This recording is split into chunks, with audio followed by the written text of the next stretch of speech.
Hello everyone, welcome to Alphawisdom. I'm Mystic Cassandria. This week we will talk about analyzing the palm. I have photos for us to look at, and I'll sort of walk you through and tell you a little more in detail what you could look for, how you could do it. Maybe you're already doing it, and if your method is working with you, just consider this like a little side reference to help you out.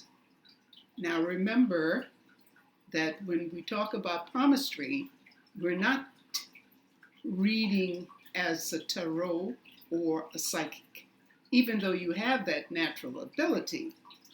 But it's wise to talk to your client at the beginning of the reading and get some information and ask what they are looking for in the reading.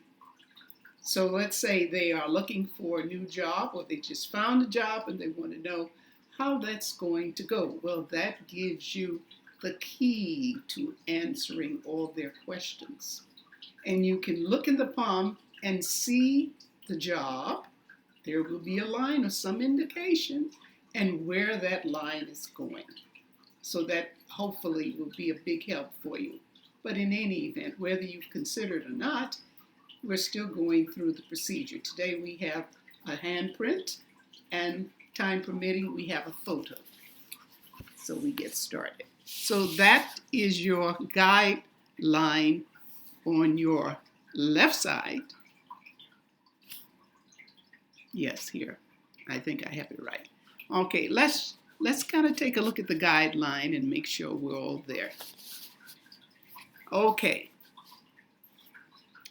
It says reading a handprint. What you're going to do first is look for the main features on the hand. For example, it says you're going to look at the fingers. You're trying to determine this. I've given you the answer, but I'm showing you how you can do it. Look at the fingers. So what are you looking for when you look at the fingers? You're looking for the length. Comparing one length with another. And in your mind, when you look at the little finger, you can quickly determine whether this is short, considered short. If the top of this does not come to this line, then you can say it's short. If it comes to the line, lengthwise, dividing line here, then that would be long. And you can look at this, compare it to this. This stands tall. Normally it does, so that's nothing unusual. This is the longest, and it's usually that. And this can be same height or length as the ring finger. As you notice on this one, it is not. It is shorter.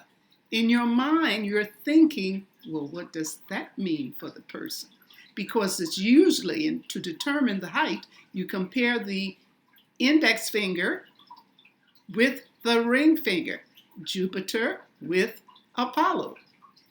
And then we look at the thumb, see the length of the thumb, and also notice whether the thumb is very close to the index finger. It's sitting very close. And you look at this area, this bulge, for flexibility. So already you have a good idea what's going on in this hand. You see the type of personality or character the person has. So let's go on. After you've covered that, then you're looking for the shape of the hand. So you measure from this point, not at the base, but about right in here.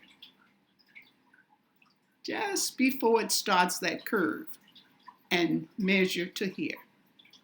All right, then you compare that measurement with the measurement across. Okay, you got that straight in your mind. If they match, they don't have to match exactly. It can be off like a little fraction of a point or a centimeter, and then you can tell. If it's slightly off, it's considered the same. If it's off a little more than that, then of course this is different. So here we match the length with this finger from the base to the tip. Compare that measurement with what you come up with this part, and that'll tell you whether it is square. In this case, it's a broad hand. Broad meaning it's wide. It's a big hand. With the shorter fingers, and you'll come up with the earth hand. So then you check your memory for the characteristics of the earth hand, and you can tell quite a bit about the person before you even look at the palm. So I hope we're clear there. So let's go on. So what else do you look for? You look for support lines. Support lines. They're found on the Venus mount, which is your thumb ball. These vertical lines are called supports. They help this line. And then you look at the major lines. So here's a strong major line. There is no headline. Where could it be? Well, maybe it's somehow in here. It doesn't start over here. We don't have it. There's nothing going on here. Seems to be something trying to go here. So we have something that concerns us. Wonder what this is. Well, there's no other line that compares except one, and that is the single transverse palmar crease. Here's a heart line going. It seems to stop here, but there's a thin line that continues across, and there's no headline. So we can assume, and accurately so, that this is that line. The headline is in here somewhere, but it's sitting high. It's not even across at this low point. So this is higher. That means this person is involved a lot with the heart. Okay, going on. Then we check for anything else. Here's the fate line.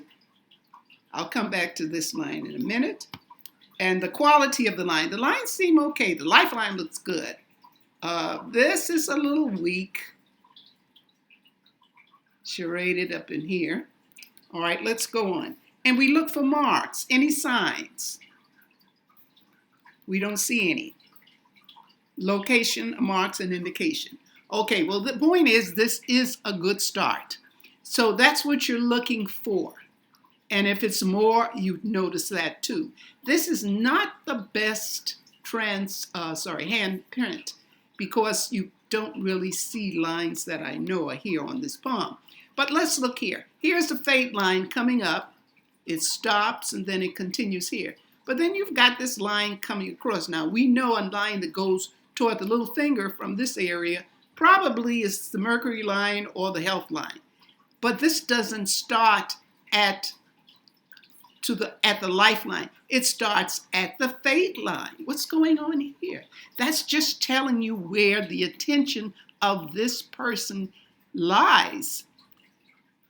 He seems to look toward this finger. This finger involves communication. So the job or the career the person has involves communicating with others. Then we notice this finger seems to want to lean toward this.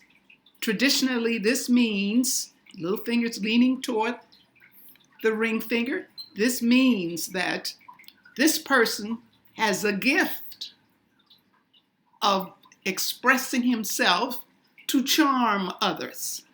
It's just the way they have it in it. They seem to say things that you would want to hear.